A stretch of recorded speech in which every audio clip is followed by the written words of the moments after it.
Welcome to this parallel session entitled Disruption, Globalization, and the Changing Context of Education. My name is Juliana Anggono, and I'm from Petra Christian University, from Faculty of Industrial Technology, and I am assigned by the committee as your moderator of this session. We are honored that we have 4 prominent speakers. We have top university leaders. They are the ones who, thinking of the students, thinking about the university day and night. So we have them here to talk about this disruption, globalization, and changing context of education. And it's quite interestingly, they are coming from 4 different Asian universities, 2 from Southeast Asia, and the other 2 from East Asia. So we'd like to welcome them, and then we'll have all presentation first 4 together until they finish, and then we have a discussion about 30 minutes before we then come up with a wrap up.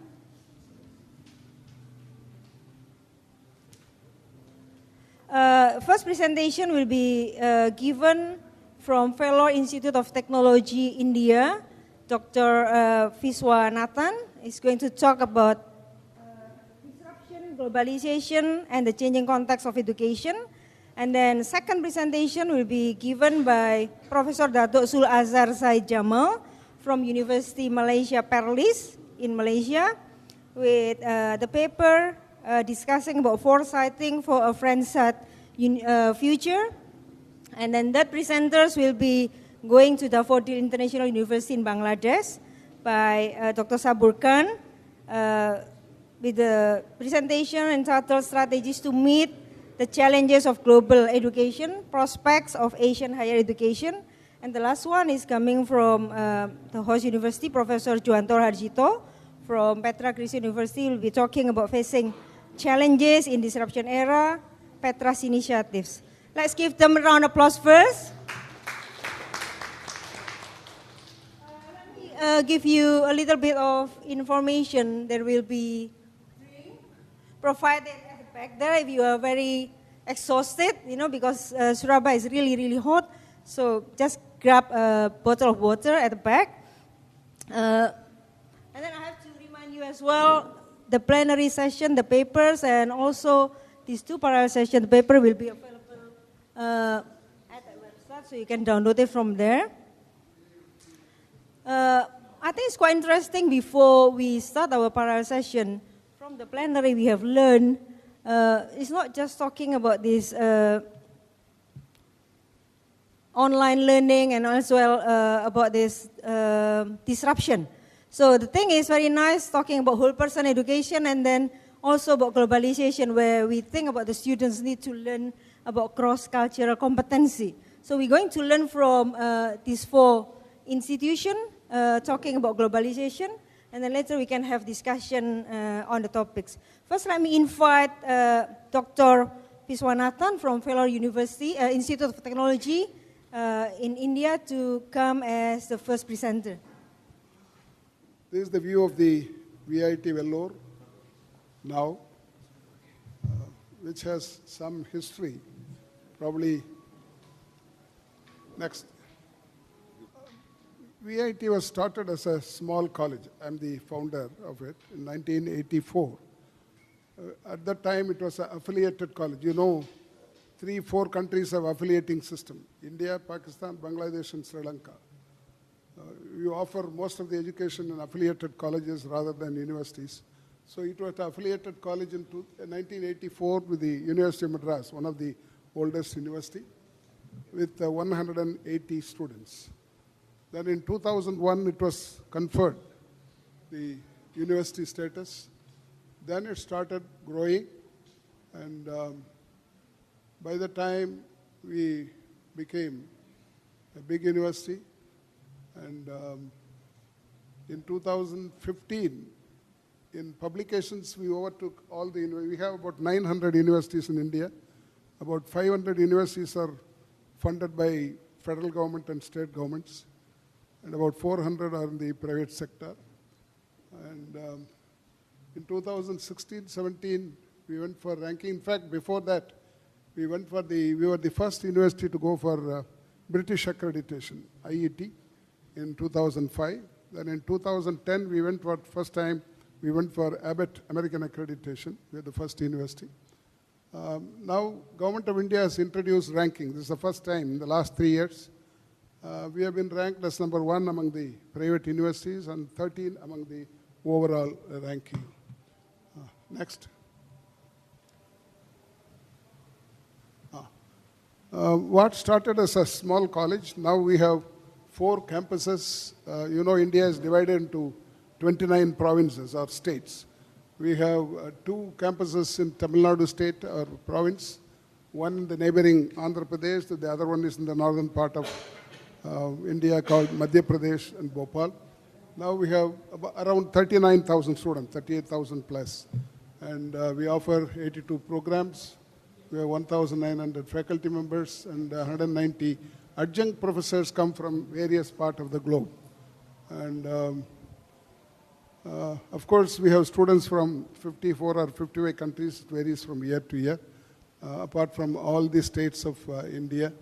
And we have 230 MOUs. I think today we are going to sign tomorrow, the extra items. And we allow our students to go to any university they like. It's called SAP, Semester Abroad Program, where we encourage them to go and do their project anywhere in the world. And we have about 1,000 industry partners. That is because we have divided each subject into portions, and one portion has to be compulsorily taught by a person from industry. It is the duty of the professor to fix a person from senior person from industry. That's how we have more industry partners. This is the credentials. I think this morning we had a lot of talk about this ranking, etc.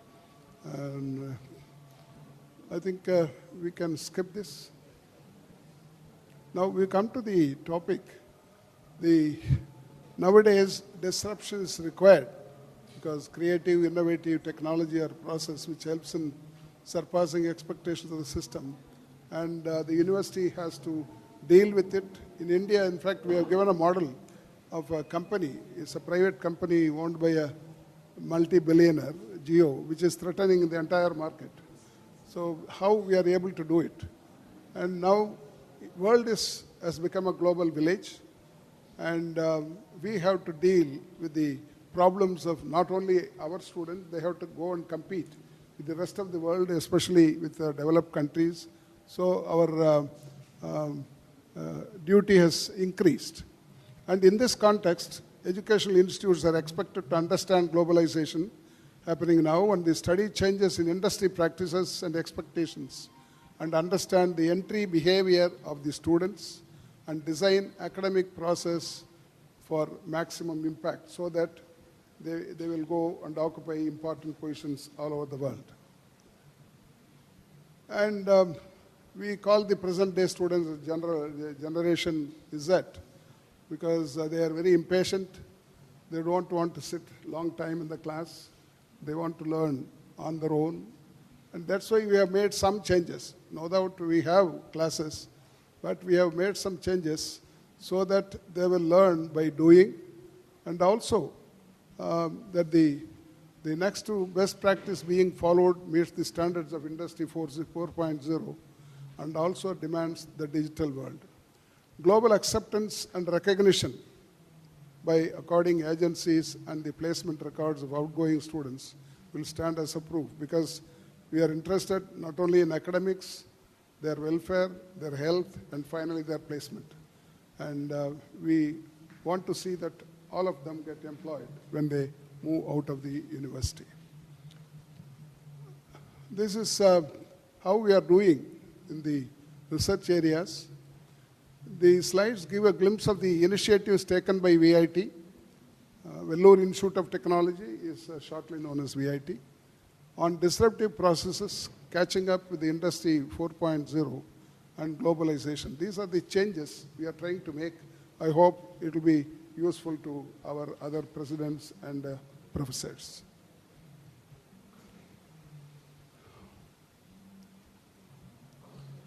These are the innovations in academics VIT has introduced. Of course, we take the help of all the leading universities of the world and also leading industries. And these are the things which we have introduced in VIT.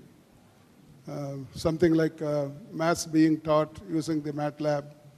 And undergraduate students, we encourage them for doing research. Normally, it is only the postgraduates, master degree students, and PhD students.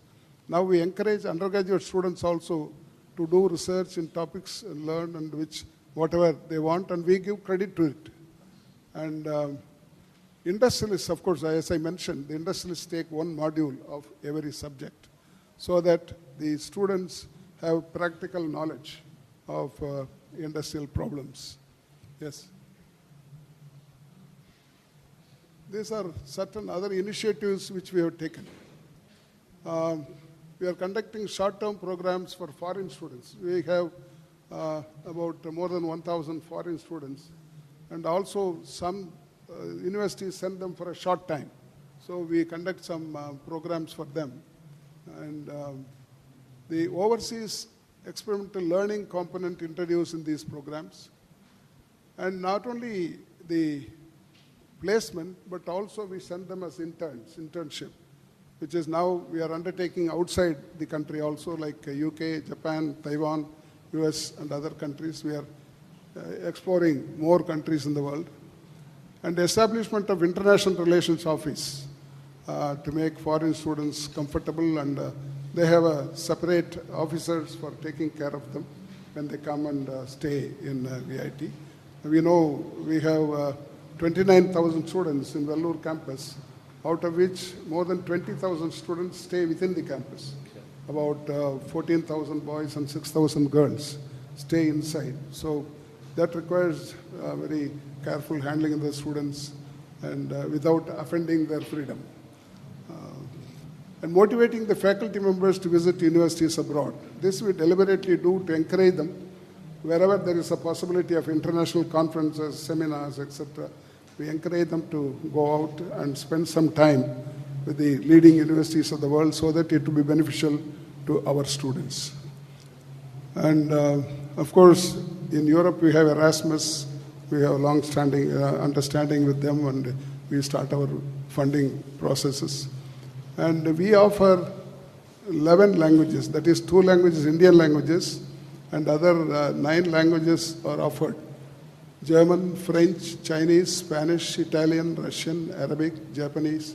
Of course, English is not offered as a subject. It's only for foreigners because all the programs are offered in English language. Throughout the country, higher education is offered in English language. For BTech students, any one language is compulsory, any foreign language. Yeah. If they want to study more than one language, they can study. These are the introduction to innovative projects. The first year itself, we start this. And also TARP, Technical Answers for Real-World Problems. They do it in the 3rd year. I think today also we had a discussion on this service projects. Talked about community. Yeah, community service, etc. This is also similar basis. And we allow them to go and do something where they have a product which will be useful to the society. That's what, these are the sample output which our students have developed, which will be useful to the society, particularly to the rural areas. And this is project-based learning. Instead of giving them a lecture, we hand over problems to them. It can be either a group of people or 1 or 2 individuals also. Is it 1 minute left? Oh, okay. You are 13. And even if they fail, it doesn't matter. We recognize it because they have attempted it. Attempt is better than failure. Okay, next. And we have hackathon, makeathon, 24 hours, 36 hours continuously they do. And this develops problem-solving skill, critical thinking skill, working in teams under constraints, and agility, which are essential for creating research ambience and culture. And we have 120 clubs and chapters for the students. Anyone can join whatever they like, so that it's useful for the overall development of the personality of a student. This is the product which they have developed, some of the students, and found a place in Hindu, the famous newspaper. VIT hosts 21 industry-sponsored labs and facilities. All the important industries, they come and offer their labs to us, like Intel India, Accenture, Schneider Electric, Danfoss Industries, IBM. These are the Cisco. Cisco was the first company to offer their lab to us. Now Microsoft has come. Dassault, the famous company, they have also come. We encourage them and we support them. These are the student learning outcomes. 20 of them are there. And we want to do this, and this will be very useful to the students in their future. I think probably I can give it to you, whoever wants, because lack of time, I don't want to defy the timing. It's done. Thank you.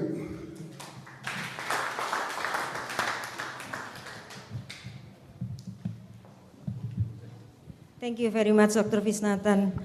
Okay, we're going to discuss a bit later on, after all the 4 speakers finish with their presentation. Now I'm going to invite Professor Datuk Sul-Azhar Zaid Jamal to present foresighting UNIMAP 2025, foresighting for Friendsight Future. All right. Okay, thank you. I'll be talking about some strategic planning of the University of Malaysia Perlis that we have crafted and we are determined to achieve by the year 2025. The paper is okay. The paper is ready in the proceedings. You can read through, and you can also browse our website if you want the details. I will only go through the highlights of the program. But before that, I would like to read the first part of the paper. Have you ever read the book 1984 by George Orwell? All right. So the book is about life set in the year 1984, painting a depressing picture of the world filled with propaganda, never-ending war, and a life occupied with pervasive scrutiny of one's life with others. One of the tools Winston, the protagonist in the dystopian novel, has to be content with is the telescreen. Its functions are to monitor a person's movement and capture their conversation wherever they may be, including in private places such as one's home. It's very compelling about the book. And we find that it's written in 1949. Orwell was able to predict rather splendidly what he thought life would be like 35 years ahead of time he wrote the book. Now, fast forward 69 years later, Orwell's telescreen is really not very different from our smartphones and other social media devices. So if Orwell were to be alive today, I think we would like to ask him, what would higher education be like in the next 10 years? Right. So a little bit about UNIMAP, University of Malaysia Perlis. We are 17 years old, established in 2001, first intake in 2002, and down the road, 17 years in 2018. So we have over 2,000 staff members, 42% of them having PhDs, and over 13,000 students, including about 5% international students. So this is our foundation. Our niche is engineering, technical programs. Our objective is to produce highly skilled engineers to support the Malaysian industrial plan. We are a public institution. Our core values, knowledge, sincerity, excellence. our mission, vision, as any other university. So after 17 years, I think we have done good. We have produced over 17,000 graduates, and most of them are at the multinationals all over in Malaysia, especially in northern part, and also in other parts of the world as well. I think we have done good. So we are located in the state of Perlis, the northern part, most of Malaysia. I don't need to go into details. You can see the map and our location. I think some of you have been there. Mr. Sabur have been there, I think, more than 10 times, I think. Next. So this is what we are now. In 2018, this is what we offer. Postgraduate, pretty much all the programs. We have started to introduce business, social science programs. Engineering, technical is still our niche, but we feel that there is a need to have such soft programs. We have started to introduce that. We have 14 engineering technology, 2 business, and 1 new media. And we have also diploma program to support. Right.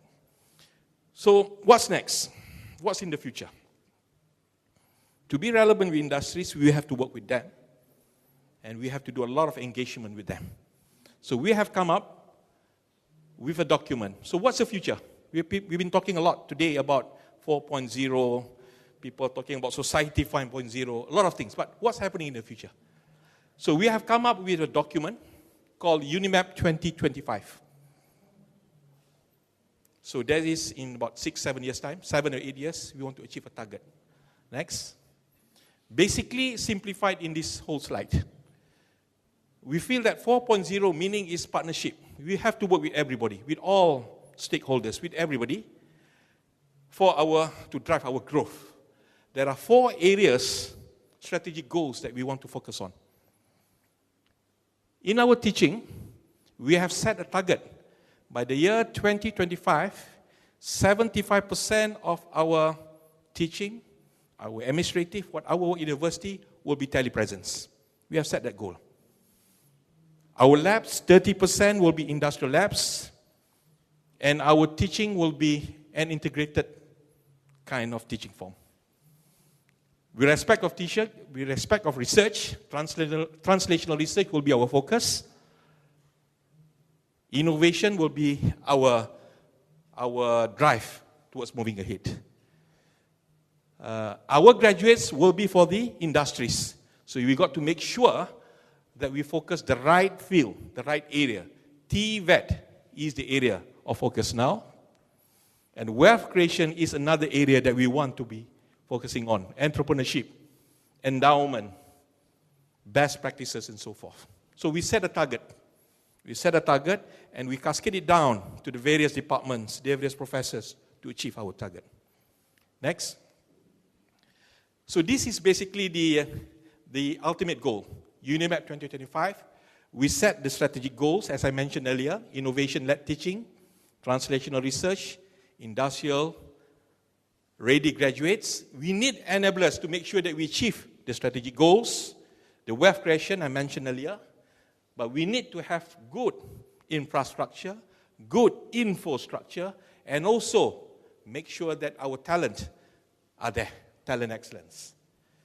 We still maintain our core values, knowledge, sincerity, and excellence. Next. So, where are we now? So, UMED 2025 basically is promoting excellence and knowledge across 4 key sectors. The academia, the government, industry, and community.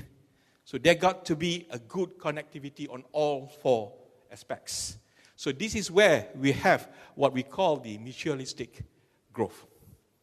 If I were to go into detail, next, on the academic experience, we focus on 5 areas. Quality services, entrepreneurial, innovation-centric. We have to be relevant, and learning how to learn again. Next, the industrial experience is also 4 or 5. We got to have job-ready talent, building features, seamless mobility, talent development, and product development. Next. The government experience, the knowledge reference, where reference is, the economic development for us to align with, social entrepreneurship, lifelong learning, and also social development. And the final one is the community experience, inclusive development, sustainable living, mutual partnership, lifelong learning, and enhanced well-being. So we have set the targets. We have set certain targets of what we need to achieve on lifelong learning and whatever KPI that we have set. Next. And finally, our commitment is for UNIMAC 2025. For us to achieve this space for mutualistic growth, we need to have these areas that we need to focus on. First, the growth partners. We need to be recognized, entrepreneurial, tech-focused, innovation-centric, eminent talent, quality services, community impact, and sustainability. That's all. And that's where we are now, 17 years down the road from, that is what we will call earlier, KUKUM. It's a university college. 2001 until 2025, we want to create that space for mutualistic growth. And that is our goal. And using 4.0 as our mechanism. That's it. Thank you very much. Dr. Sabur Khan from Daffodil International University in Bangladesh. And the paper is going to talk about strategies to meet the challenges of global education, prospect of Asian higher education. Thank you very much, because from the morning, I think the same topics is going on. So before going to my presentation, I just get attention all of you. A lot of this presentation topics is already well covered up. So I hope that I can go through some other relevant area in respect of my university or as per my understanding. Well, first, that's everybody, we know that the lot of the job is coming, new job types which do not exist today. We do not know what job will be coming tomorrow. We do not know what job will be coming after 2 years, after 3 years. Nobody was aware before 5 years back the digital content or digital technology expert or the media expert need to be one of the popular profession nowadays. Everybody is eager to get the animation, power, and a lot of the design related, and the marketing, social media, a lot of this components is every day is coming. So that's why I'm quite sure this education system need to be incorporated as research, curriculum, innovation. I'm quite sure our two previous speaker they already give some indication how the technology transformation is going on in respect of education system. And definitely this is another good time that we need to understand about our student creativity. So that's why I should say the curriculum and innovation and of course the research, three of them integrated each other to find out the right student in the right place. Next, please. So again, as I already mentioned, because some of these indication we are trying in respect of Asian University in our university, and you saw that our university we are trying to develop considering the green effect. We are keeping a lot of these open spaces in our university. After entering to our university, you will find a beautiful cricket field, then one football field, and a lot of the green area, because as we understood that student entering to the university, they need to get the good pulse. And the Bangladesh is a very small country, so getting land is very tough. Like, the Indonesia, India, and a lot of other countries, you are very lucky because Bangladesh is a very small country, huge population. So that's why we targeting our student mindset and also the innovation, we are trying to organize our campus. Next. And this topic's already well covered up. I think this Industrial Revolution 4. So I'll go to the next. And this one is also covered up today. It was a buzzword nowadays, which already covered up almost every speaker. So next, please. And this one is also, I saw today's morning session, the previous one.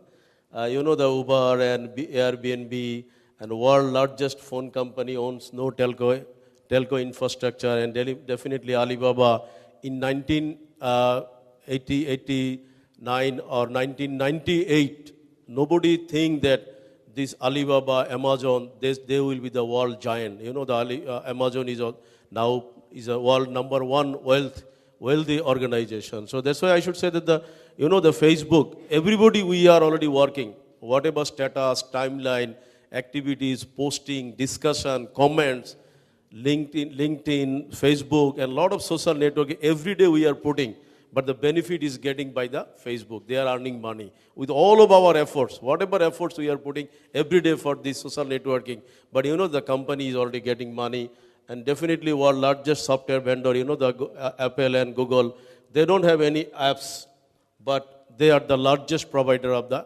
apps, smartphone. I think without these apps, it is impossible nowadays to run our day-to-day operation. So these sorts of technological opportunity is fasting very frequently. That's why from the morning we understood, because our education system need to be transformed and need to be changed. And as just our previous speaker, he already mentioned that to learn the education, to learn a lot of things. But I think it is also coming, maybe near future, we should say, we need to unlearn a lot of things. We need to unlearn a lot of things, because otherwise we cannot run. So suppose one example, I should say the WhatsApp. A lot of you are using the WhatsApp. So I can give one example of myself. I am running my lot of operation through WhatsApp. What I am doing, is a beautiful opportunity to record. So after recording, if I am doing any meeting with any of my staff or conversation, so I am keeping record to the WhatsApp. So I am sending to all of the relevant people this WhatsApp record, like 26 or 30 people or 50 people. So I don't need to repeat anything to any people. And sometimes, when I am passing traffic jam on some other way, suddenly I got a mind. Because today, after seeing this beautiful auditorium of this Petra Christian University, I already discussed with the Honorable Rector, please give me this design. But I know that maybe he will take a lot of times to give me the design. So I just... few minutes back, I just went back to the outside. I took the picture. I sent it to my chief architect and the department of the head of the architect department. I also sent the video, and he already sent me the feedback. He already searched the site. So this is the beauty of the technology. And WhatsApp, I know there's a lot of the people we are sending the picture, but very frankly speaking, I'm just one of the powerful user of WhatsApp. Because video, audio, discussion, meeting, everything. Even sometimes, maybe one of the meeting we are conducting here, so I told my people just put record on. So after to record on, because maybe few staff cannot able to participate in the meeting. So we just send this WhatsApp record to him. So he or she don't miss the point what exactly we discussed. Next. So that's why we must listen to our student. And that one of the beauty is the Google site mapping. I don't know how many you know about the Google site map. Google site is very, very easy technology. Without knowing any knowledge, you can develop your website. So recently we just made it mandatory to all of our students. They must produce their Google site mapping. Because through this Google site mapping, what happens, students produce all of their activities, A to Z information they can promote through their site. So it is very easy to promote them in the job market. And we are confident that whenever any employer getting all information the way they presented, they will easily get the job. Next. So again, I should say the integration of information technology is very crucial. So I hope that, as I already mentioned, because student is already equipped while they are studying to the university, and also we did mandatory of the video resume of our student while they are in the 6th semester or 5th semester. So gradually they will develop their video resume, they will develop their Google site mapping. So before going to the employer, I think they can promote themselves through the technology.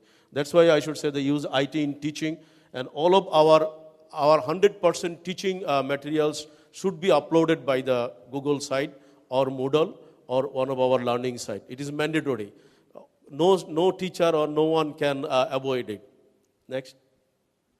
So again, there's this is one of this research inside the universities and governments in Asia. and higher education is playing an increasingly important role in Asia between 1980 and 2050. And today's morning, I hope that everybody was very much curious about this suggestion by Jacob Cheng, the alliance, the University Alliance.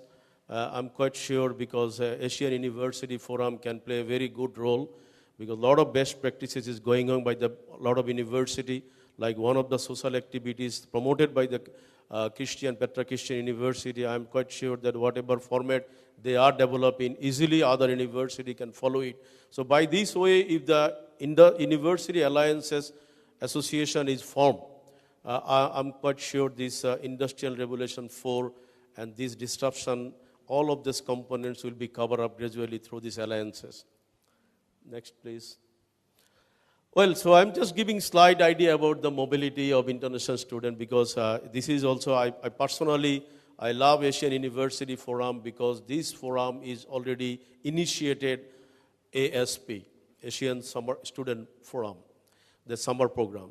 So this ASP is really playing a very good role, and I should say that this mobility is playing also a very good role in our university, and we are seeing frequently our students are now going abroad. So next, so that's why I should say that a few last years in July, end of the July, we organized to seeing the ASP. We also organized one social summer program, social business summer program, SBSP.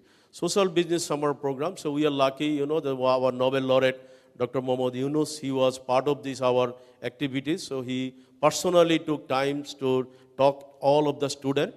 So he officially endorsed this Social Business Summer Program will be organized every year in our university. So last year, almost 17 countries, especially from Europe, there is a 7 students came from the Europe, Switzerland, France, and other countries.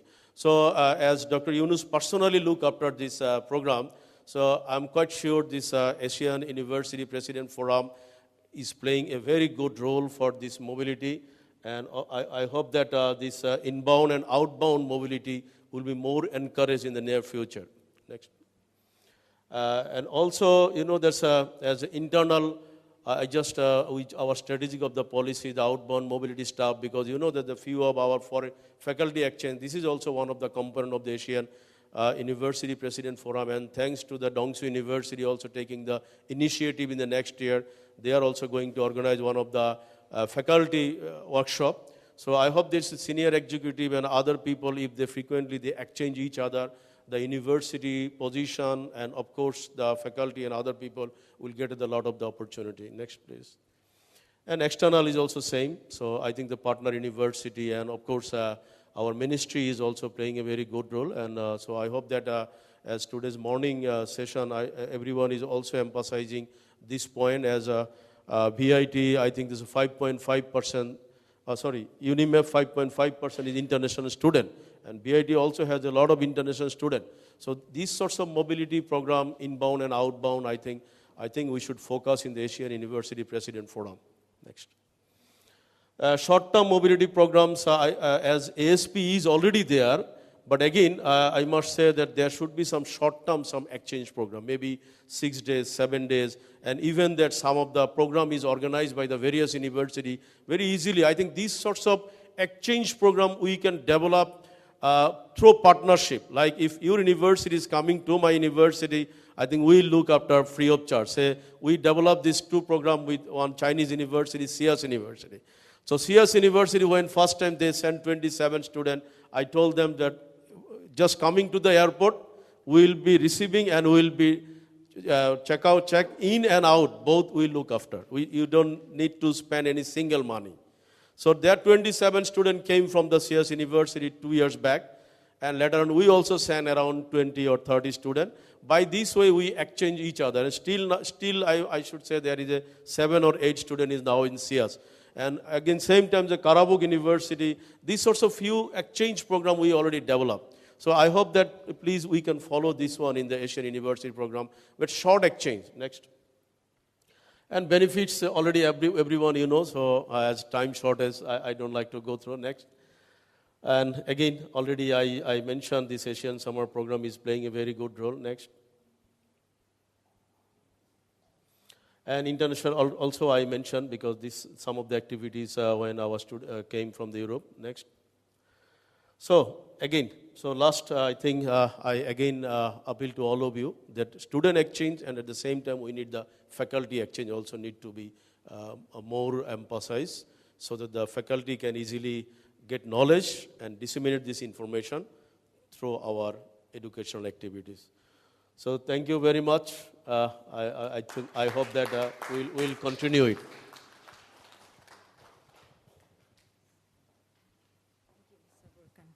I think that's all the initiatives of globalization done by Daffodil International University. Now we're going to the last speaker, Professor Juwanto Harjito. Okay, thank you very much. Good afternoon to all. Yeah. So, at the conferences, we may not have opportunity to have a session like this. We have a chancellor to express, to share experiences, vice chancellor, founder, and owner of the university, yeah, and all of you who are here also top management in your respective university. And as I mentioned this morning, we are glad also to have the host for next year, AUPF, the Daffodil International University in Bangladesh. So let's wait for the more information coming from the Daffodil for us to meet again next year in Bangladesh. Yeah. Okay. The three previous presenters discussing more on the hardcore sides. Yeah. So I just want to share some of our experiences to touch, as Professor Rolly mentioned this morning, more on the whole person, yeah, and some part of the internationalization. Yeah. Okay. So this is just brief introduction about our university. Yeah, we are not that young. Yeah, in Asian context. Yeah, so founded in 1961. Yeah, in Surabaya, and we are the largest city in Indonesia. Yeah, currently we have approximately 8,700 students with about 320 lecturers or professors. Yeah. And you know, most of the programs in Indonesia, most of the universities in Indonesia running their program in Bahasa Indonesia. Yeah, most of the universities in Indonesia. Yeah, and then we are chosen the best private university for the 3 consecutive years, 2015, 2017. And this morning, the Secretary General of our Ministry of Higher Research, Technology and Higher Education confess that we are very highly regulated. Yeah. Yeah. One example, we cannot open new program unless there is in the list of in the ministry. Yeah. We cannot open new program unless they are in the list already. If it's not in the list, even though we are very sure there's a need, still cannot. And more difficult is for private universities. Yeah, because of the current government or presidents really emphasize on universities should change. Yeah, should change. Yeah, so now the ministry also responding, but the regulation is there, but implementation we still have to wait. Yeah, that one thing. Second is also we have problem with the student visa. Only last year we have student visa, and there's still the implementation is that not easy.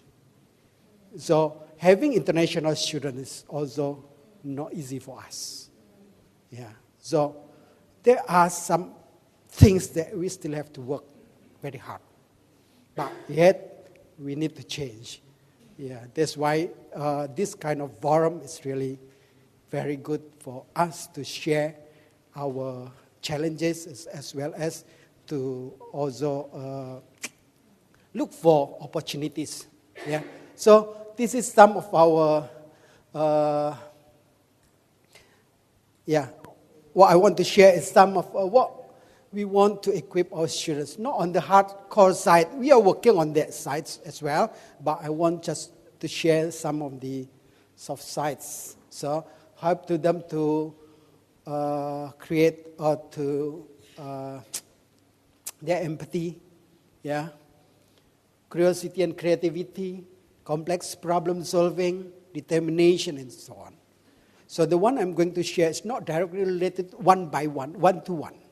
Yeah. Okay. Yeah. This is what Professor Jagut Chang mentioned. Yeah, we try also to apply the sharing economy. This is one of example, the Asia Summer Program. This is in Dongseo. This July. Yeah, this initiated 2012, the first Asia Summer Program at Petra, Bangkok University, Dongseo, Perlis, Josiah was the 5 founders at that time. Yeah, I don't know what they thought at that time. I guess we don't have Uber yet at that time, but they are they think far before. Yeah, but hopefully this one is nucleus for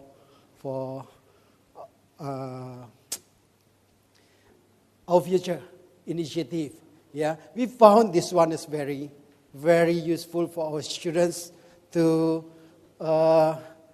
get out from their comfort zone, from their box. Yeah, to learn from other professors from other universities with international context, multidisciplinary. Yeah, outside of their country, learning also cultures and everything. They're really very excellent ideas and program. So thank you all the founders who have that very bright idea. Looks small, but we found this one really very excellent program. And yeah, we are another big work, another hard work waiting for us next year. Yeah, but yeah, we are waiting for you also to come back to Petra next year. Yeah, so in this Asia Summer Program. Yeah, the other thing is also running some other traditional initiative, and we are considering the Assembly University. We are still discussing a lot, yeah. And next July we are meeting again. Hopefully it's more concrete. Yeah, the idea can be more concrete on this Assembly University. Yeah. Okay. Then, yeah. As I mentioned, it's not easy for us to open a new department or new study program. But there's a need. Yeah, there's really a need. Yeah. So we need to take the opportunity, even though very small, to open up a new program. This is what we did in the last few years. Digital content, that's working together with Dongseo University, and I heard that I forgot your university. Nicholas Romeris is working together also in the same field. Also textile and fashion design, and some other will be coming up. Yeah. Then also revisiting old programs. Yeah, we have English literature, and it was perceived as an old subjects, Shakespeare, Hamlet, that sometimes perceived as old subject. So, yeah, we revisit this old program to make it more suitable for the youngsters. Yeah, we changed the English for creative industry, and together with Dongso also we have opened up with for the double degree for film and performing arts. Yeah, then although student visa is still not that easy, we have to start and make ourselves also ready. Yeah, so we prepare a program fully run in English. As I mentioned before, most of our programs in Indonesian university are run in Bahasa Indonesia. Yeah, so currently we have 6 degree programs fully run in English. International Business Management with Ms. Ruth Tarigan is the head of the department now. International Business Accounting, Digital Media, Digital Content. There's about animator and game developer. Yeah, International Business Engineering, English for creative industry and English for business. Right now, this 6 program, and also some short. We have quite a number of short-term programs. Yeah, this one also providing home for the international student. If they cannot come for degree or for longer term, we have some short-term programs. Yeah. Yeah, this one. This one is the son of our president coming to join with our COPS student from Singapore. Yeah. Okay. Yeah. International service learning. Yeah. This is, This we call it community outreach program. Yeah. This started with Dongso University sometime back, 20 years back. Yeah. And this one is really excellent program. Although very short, only 3 weeks.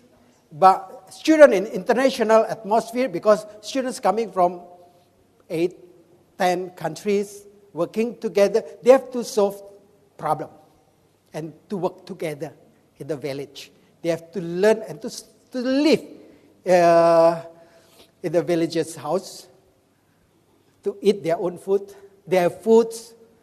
Also, sometimes they don't really have proper toilets and everything.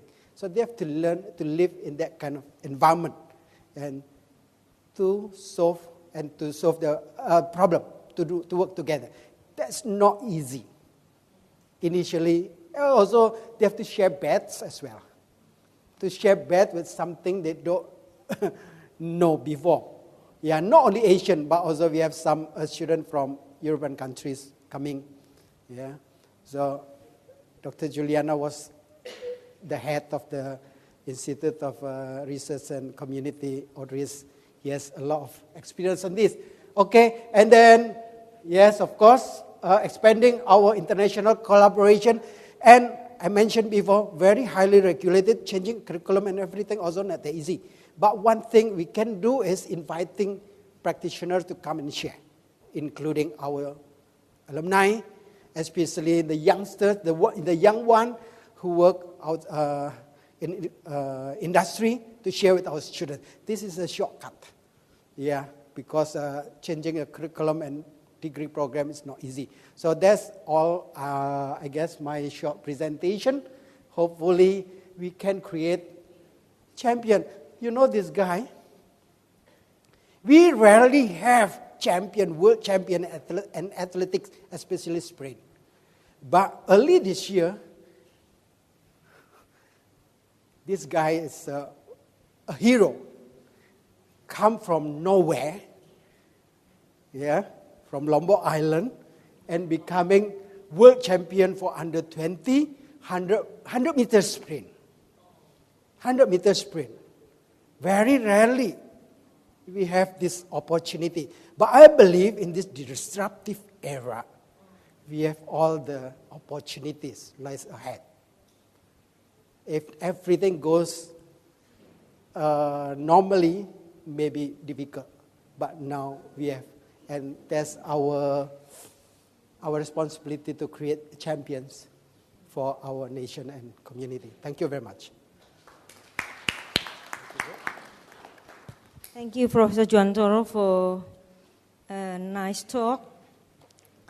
Now let's continue with the discussion. Can I ask the audience if you want to have some questions?